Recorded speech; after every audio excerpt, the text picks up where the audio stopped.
Heidi à la montagne. En se réveillant pour la première fois chez son grand-père, Heidi se sentit très heureuse. Puis elle entendit siffler dehors. C'était Peter, le garçon qui gardait les chèvres. Il venait chercher Schwanli et Berli pour les emmener paître sur les pâturages de la montagne. Heidi s'habilla très vite et sortit. « Veux-tu aller avec Peter et les chèvres ?»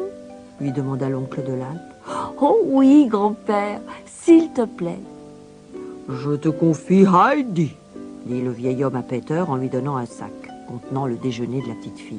« Qu'il ne lui arrive aucun mal. » C'était une matinée magnifique. Le soleil brillait et faisait étinceler les sommets couverts de neige. Heidi courait et gambadait en chantant parmi les fleurs sauvages. Elle s'arrêta pour en cueillir. Elle voulait les piquer dans son lit de foin pour qu'il ressemble à la prairie. Peter était heureux d'entendre le joyeux bavardage de Heidi et de lui montrer tout ce qu'il savait de la montagne.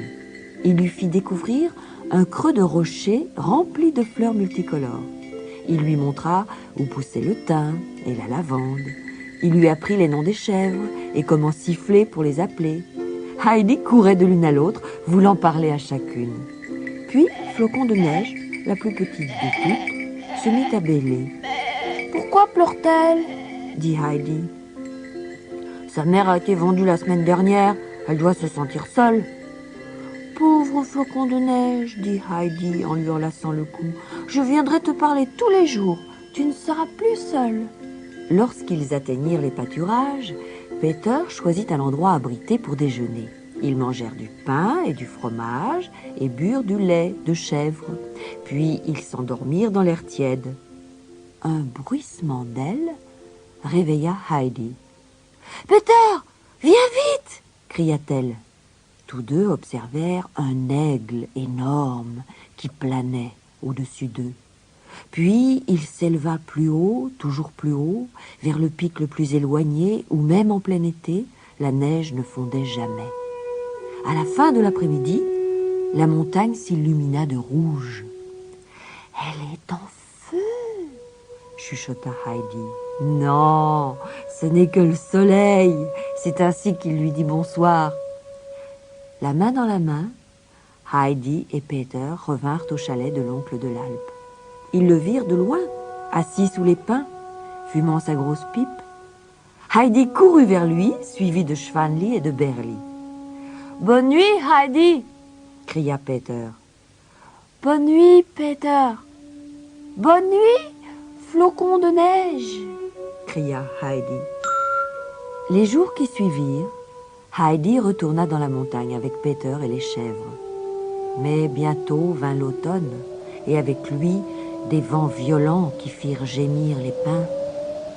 « Le vent est devenu trop fort maintenant pour que tu puisses aller là-haut, » dit l'oncle de l'Alpe. La fillette dut rester à la maison.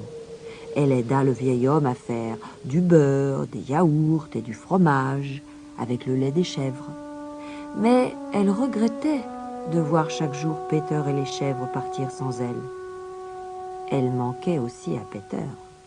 Et les chèvres semblaient moins heureuses. Puis, un matin, Peter ne vint pas. L'école avait repris et il devait y aller. Après l'automne vint l'hiver. Heidi resta dans le chalet isolé par la neige.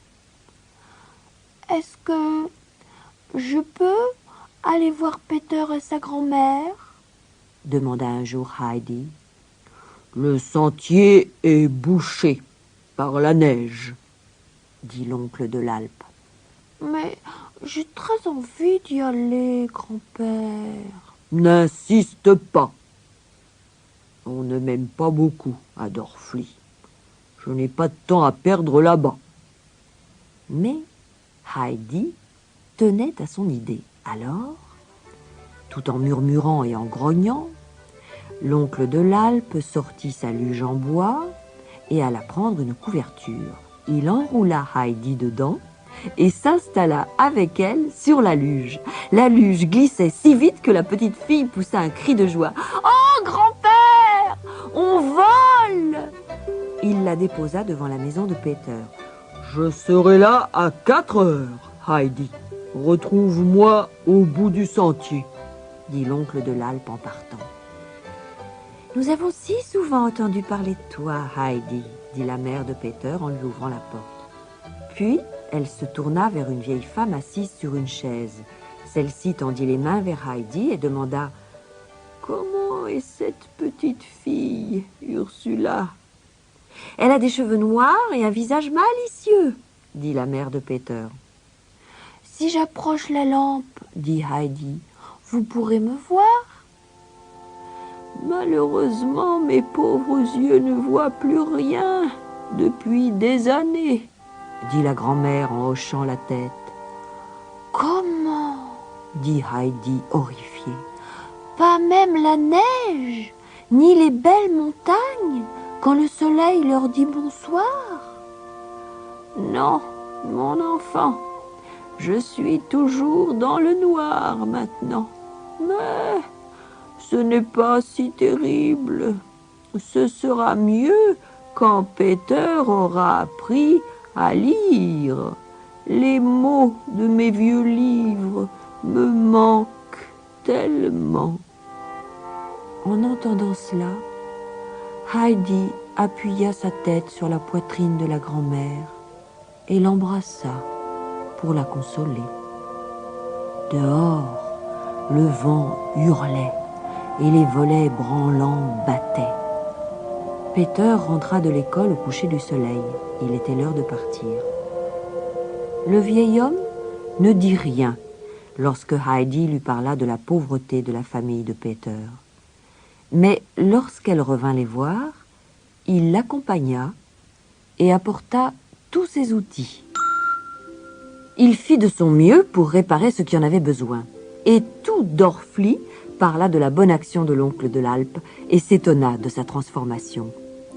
Heidi vivait très heureuse avec son grand-père. Elle grandissait et se fortifiait au bon air des montagnes. Et puis, un jour, lorsqu'elle eut 7 ans, sa tante Dete revint. Elle portait un chapeau à plumes.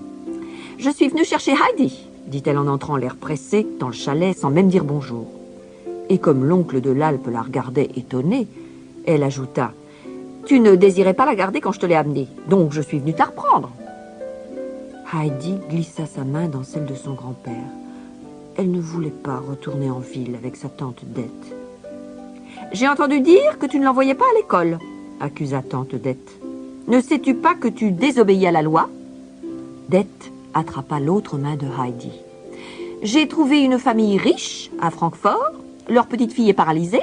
Le père, qui est veuf, lui cherche une amie. Heidi va vivre chez eux. Ils en feront une dame. »« M'emmène pas, tante Dete, je t'en prie. Laisse-moi avec grand-père, » supplia Heidi. L'oncle de l'Alpe était furieux. Mais Dete était bien décidée. Ils discutèrent violemment jusqu'à ce que le grand-père s'écrie brusquement « Va-t'en avec elle et ne te montre plus jamais devant moi avec ce chapeau ridicule et cette plume stupide. » Dete fit un ballot des vêtements de Heidi. Elle attrapa la petite fille par la main et l'entraîna vers la vallée jusqu'à la gare de chemin de fer de Drorfli.